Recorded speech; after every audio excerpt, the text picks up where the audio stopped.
자, 우리는 이 로마서 12장 1절, 2절의 말씀을 가지고 여러 주에 걸쳐서 살펴보고 있습니다. 오늘 2절의 마지막 부분을 살펴보는데요. 우리의 삶이란 것은 선택의 열매라고 할 수 있습니다. 선택한 것이 내 인생이 되죠. 오늘 나는 어제의 선택의 결과라고 할 수 있습니다. 좋은 선택이 좋은 인생을 가져옵니다. 그런데 이 좋은 선택을 한다는 것이 사실 쉽지는 않습니다. 특별히 오늘날 같이 혼란스러운 시대 속에 바른 선택한다는 거 굉장히 어렵습니다.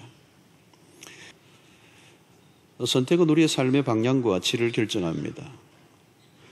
그런데 가장 우리의 인생의 중요한 선택은 진리의 문제입니다. 진리. 그것은 일평생의 문제가 아니고 사실 영원을 결정하는 것입니다.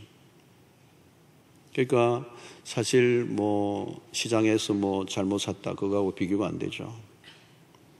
로마서 12장은 구원받은 우리가 어떻게 살아야 될 것인가에 대한 중요한 교훈을 해주고 있습니다. 우리의 삶 전체가 산제사로 드려져야 되고 그것이 바로 우리의 영적인 예배다. 그 영적 예배를 드리는 영적 예배자의 삶은 이 세상을 거슬러 이 세대를 본받지 않아야 된다는 거예요. 이 세대를 본받지 않고 우리는 다르게 살아야 된다. 그러면 다르게 살기 위해서는 무엇이 필요한가? 그것이 바로 분별이라고 하는 것입니다. 그래서 오늘 이 마지막 부분 2절에 하나님의 선하시고 기뻐하시고 온전하신 뜻이 무엇인지 분별하도록 하라. 자, 여기에서 매우 중요한 단어가 하나 나옵니다. 분별이라고 하는 단어입니다. 우리는 무엇인가를 결정할 때 그 결정에 영향을 끼치는 것이 뭐냐면 분별력입니다. 분별력. 그 신앙이 성숙하다라고 하는 표현이 다르게 표현하면 분별력이 높다는 것입니다. 다른 사람은 그걸 못 보는데 내가 보는 것이죠. 현상만 보는 게 아니라 현상을 꿰뚫고 그 너머를 볼 수 있는 눈. 지난날 우리의 삶의 실패와 고통의 원인을 더듬어 보면 틀림없이 잘못된 선택이 있었을 것입니다. 왜 그러면 그렇게 잘못된 선택을 할 수밖에 없었던가? 이유는 간단합니다. 분별력이 약했기 때문이에요. 분별력이 약하면 혼돈에 빠질 수밖에 없습니다. 어떤 행동을 하기 이전에 우리는 반드시 분별의 과정을 거쳐야 합니다. 그리고 중요한 것일수록 분별력은 더욱더 필요한 것입니다. 자, 이런 우리는 쉽게 분별할 수 있는 것도 있지만 어려운 것들이 많이 있습니다. 삶이 힘든 이유는 분별이 어려운 것들이 너무 많기 때문입니다. 자, 이 분별력을 가질 때 이 분별력을 갖게 만드는데 매우 중요하게 영향을 주는 것이 바로 진리의 문제입니다. 내가 무엇을 믿고 있느냐. 무엇을 믿고 있느냐라고는 이 진리가 우리의 분별력을 결정합니다. 어떤 진리를 받아들이느냐에 따라 세계관이 달라집니다. 세계관이란 사고방식이나 생각에 영향을 줍니다. 우리가 믿고 영향을 받는 것에 의해서 판단력이 만들어집니다. 거짓된 진리는 우리의 분별력을 흐리게 만들죠. 그런데 이 거짓된 진리는 누가 퍼뜨리느냐? 그것이 바로 마귀라는 거예요. 사탄이라는 거예요. 여러분, 우리는 사단을 성경은 뭐라고 얘기합니까? 거짓의 아비라고 얘기합니다. 기가 막히게 사람을 속입니다. 그래서 사단은 광명의 천사로 가장합니다. 사단은 철저히 자신의 본래 정체를 감춥니다. 다양한 얼굴로 우리에게 나타나죠. 여러분, 우리는 이 사단의 존재를 잘 믿지 않으려고 하는 경향이 있는데요.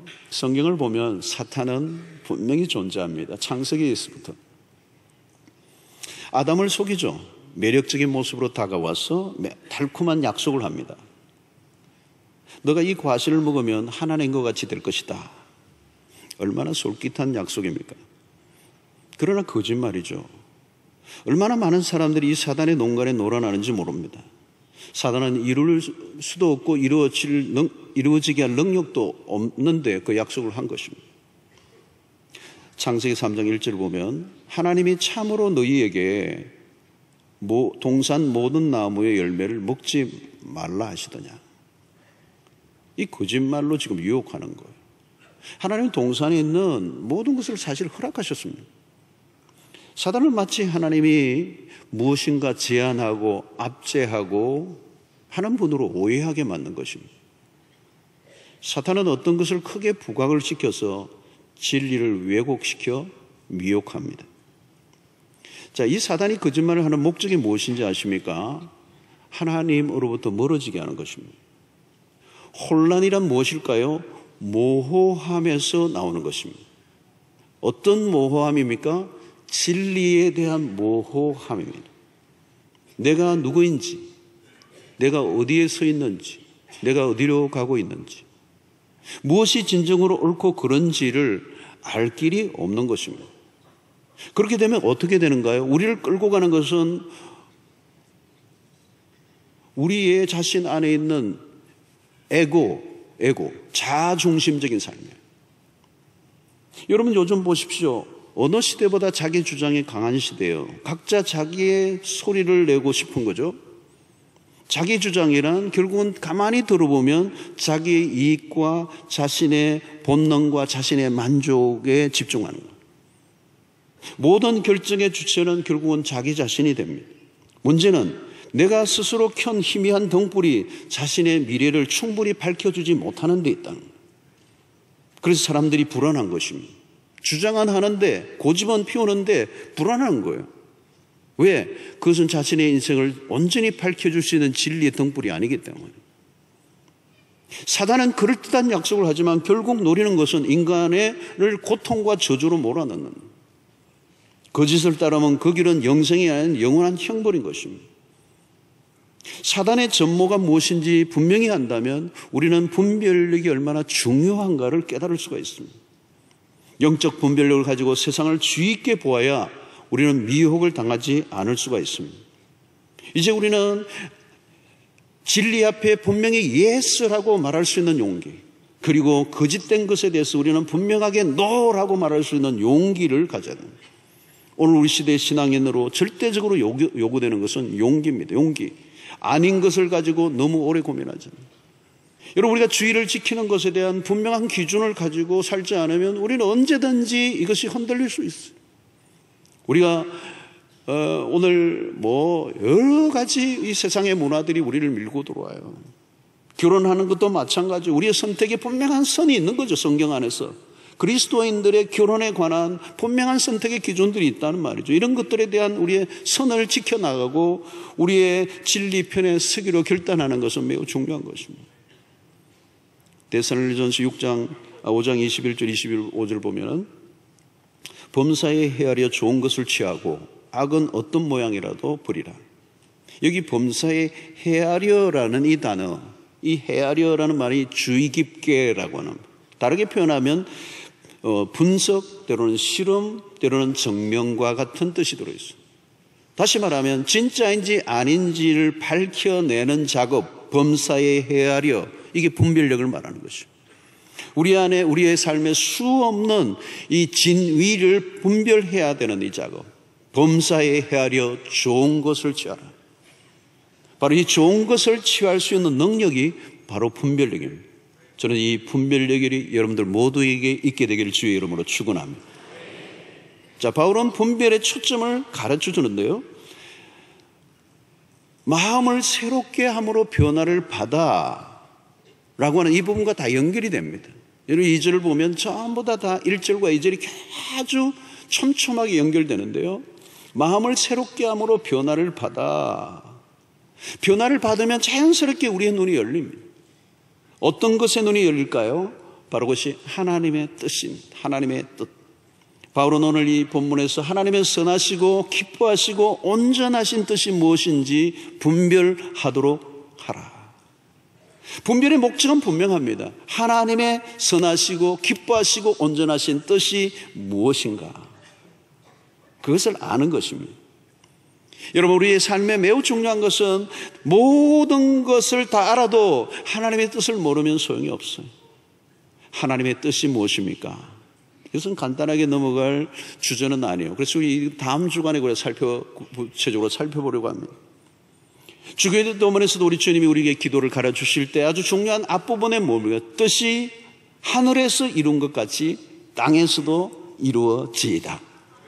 우리의 기도에 아주 우선적으로 해야 될 기도가 뜻이, 하늘의 뜻이 땅에서도 이루어지이다. 이 하늘의 뜻, 인간의 모사와 계획과 지식이 세상을 만들어가는 것이 아니라 그것보다 훨씬 더 큰 것이 있는데 바로 하나님의 뜻이다. 우리는 세상을 향한 하나님의 뜻을 먼저 알고 그 다음에 세상을 들여다보아야 세상이 이해가 됩니다. 여러분, 우리가 성경을 읽을 때 가져야 할 매우 중요한 관심은 하나님의 뜻입니다. 다른 말로 하면 하나님의 의지, 하나님의 이루어내고자 하는 의지, 하나님의 God's will이라고 하는 것이죠. 여러분, 성경은 창세기부터 요한계시록까지 인류의 시작과 끝 지점까지 일정한 방향으로 움직여가고 있고 그것은 하나님의 뜻이고 그 하나님의 뜻은 조금도 오차 없이 당신의 시간표대로 움직이고 있다는 것. 여러분, 세상이 만들어지기 전에 이미 하나님의 뜻이 먼저 있었습니다. 오늘 우리의 죄악으로 인하 실패하고 넘어졌지만 하나님은 그 실패하고 넘어지는 이전에 하나님의 구원의 계획이 있었어요. 여러분, 그 뜻이 이루어져 왔고 그 뜻이 지금도 완성되어져 가고 있습니다. 하나님의 뜻은 인간의 뜻보다 세다는 거죠. 세상의 모든 인간의 뜻을 다 모아도 하나님의 뜻을 못 이깁니다. 우리의 뜻에 하나님의 뜻을 맞추려고 하면 대혼란이 벌어지죠. 반대로 하나님의 뜻 안으로 우리의 뜻이 들어가야 됩니다. 여러분, 하나님의 뜻이란 하나님이 일하시는 목적과 방향입니다. 우리 자체로는 우리의 인생을 성공적인가 아닌가 그건 얘기할 수가 없어요. 성공적이란 하나밖에 없습니다. 하나님의 뜻에 우리의 삶이 일치될 때, 하나님의 뜻을 꺾을 자가 없습니다. 그래서 우리가 해야 될 가장 중요한 것은 하나님의 뜻인가 아닌가를 분별하는 것입니다. 예수님의 생애를 보십시오. 그는 온전히 하나에 집중하고 있습니다. 그는 아버지의 뜻에 집중합니다. 요한복음 6장 38절을 보십시오. 내가 하늘에서 내려온 것은 내 뜻을 행하려 함이 아니요 나를 보내신 이의 뜻을 행하려 함이니라. 여러분, 예수 그리스도가 오신 당신의 목적을 정확하게 이해하고 있어요. 예수님은 당신의 어떤 위대한 역사를 이루고 온 게 아니고 내 뜻을, 아버지의 뜻을 이루는 거예요. 39절도 마찬가지입니다. 나를 보내신 이의 뜻은 뭘까요? 내게 주신 자 중에 내가 하나도 잃어버리지 않고 마지막 날에 다시 살리는 이것이니라. 십자가를 통한 인간 구원이 하나님의 뜻임을 주님은 알고 행하셨습니다. 그러니까 예수님의 생애의 모든 발걸음, 일어나는 모든 사건, 때로는 그 주변에 핍박과 어려움들이 일어났지만 그런 것들에 개의하지 않으셨던 이유는 뭘까요? 때로는 오병이의 사건을 통해 수 없는 사람들이 예수님을 왕, 임금으로 삼으려고 했지만 그것을 거절했던 이유가 뭘까요? 예수님이 오신 일은 이 땅에 임금으로 오신 게 아니고 이 땅의 사람들이, 백성들의 빵의 문제를 해결하러 오신 것이 아니고 인간 구원을 위하여, 죄로부터의 구원을 위하여. 거기에 조금도 벗어나지 않으셨습니다. 요한복음 4장 34절에 이런 얘기를 하십니다. 예수께 이르시되 나의 양식은 나를 보내신 이의 뜻을 행하여 그의 일을 온전히 이루는 것이니라. 여러분, 얼마나 놀라운 표현들입니까? 주님의 먹고 마시는 모든 행위는 주님의 뜻을, 아버지의 뜻을 행하는 것이라는 거예요. 사랑하는 성도 여러분, 주님의 공생의 모든 선택의 기준, 그의 모든 분별의 기준은 오직 하나예요. 하나님의 뜻. 그 하나님의 뜻을 행하는 것, 그 하나님의 뜻을 알고 행하는 것에 예수님의 생애 모든 것이 다 걸려 있었습니다. 사랑하는 성도 여러분, 오늘 우리에게도 우리의 분별력의 기준이 오직 하나님의 뜻이 될 수 있게 되기를 축원합니다. 자, 그러면 우리의 분별의 기준은 무엇으로 삼을 것일까? 그것은 첫 번째는 성경입니다.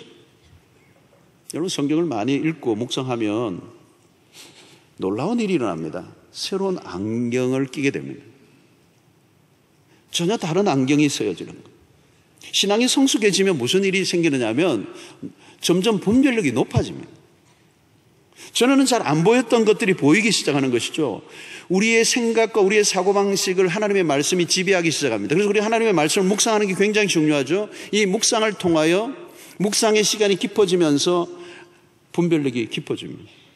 자, 그러면 말씀의 묵상이 어떤 일들이 일어나야 합니까? 말씀 묵상을 한다는 것은 단순히 오늘 은혜로운 말씀이다 하고 그냥 그걸로 끝나는 게 아니라 우리 안에 있는 말씀 묵상을 통하여 말씀의 거울을 통하여 내 삶이 비춰져 있는 내 내면에 숨겨져 있는 세상적인 기준과 가치와 이론들이 드러나게 돼요.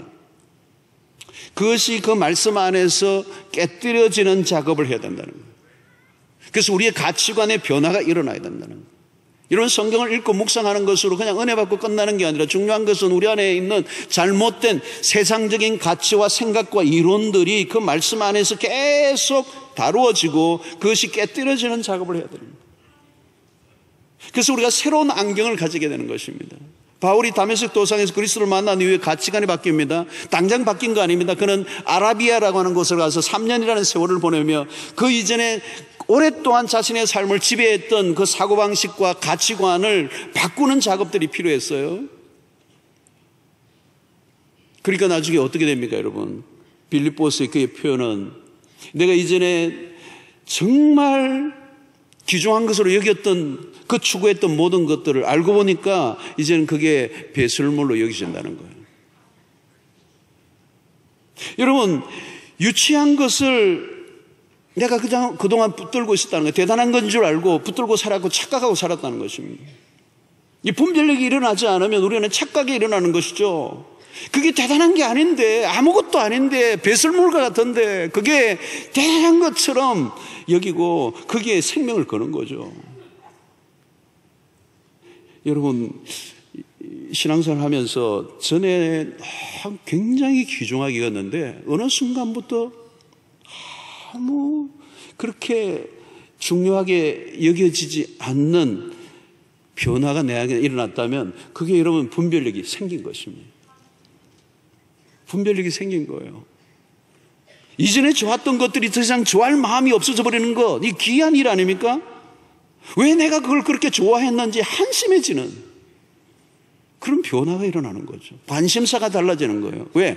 관점이 달라졌기 때문에. 다른 관심이 눈에 떠지면 삶이 달라진 것입니다. 참된 가치를 보는 눈이 열리니까 그 세상에 좋아했던 것들이 배설물로 여겨지는 것입니다. 여러분, 성경을 대할 때 우리가 가져야 될 매우 중요한 태도는 하나님의 마음에 집중해야 합니다. 하나님이 원하시는 게 무엇인지를 관심을 가지는 것입니다. 자, 여러분, 우리가 성경을 볼 때 무슨 안경을 끼고 보느냐가 매우 중요합니다. 세상적인 세계관, 물질적인 세계관을 가지고 성경을 아무리 들여다보아도 하나님의 뜻을 깨달을 수가 없습니다. 여러분, 성경을 읽다 보면 성경 안에는 정말 다양한 말씀들이 있어요. 성경을 자세히 보면요, 돈 잘 버는 법도 있어요. 알려드릴까요? 눈에 귀가 번쩍하시나요? 여러분, 있어요. 정말 있습니다. 금남세 때 우리 남성들 금요일 아침에 성경 공부하는데 그때 제가 따로 알려드리도록 그렇게 하겠습니다. 요즘 잠언수를 보거든요. 잠언수 안에 있어요, 진짜. 오만 개 다 있어요. 오만 처세도 다 있어요.